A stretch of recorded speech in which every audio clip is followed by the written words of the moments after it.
በጣም ጊዜ የለኝም እንዴት ነው ማረጋው ስለው አንድ ነገር ነገረኝ። ሰይድና ዑመር ያሉትን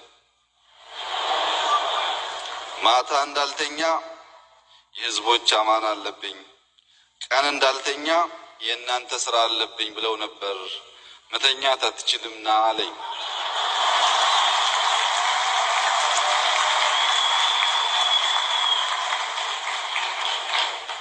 ከዛ አቡበከርና ነገር አልኩት። በሱ ስም አንድ ታዋቂ ከሊፋ ነበሩ፣ አቡበከር ሲዲቅ ይባላል።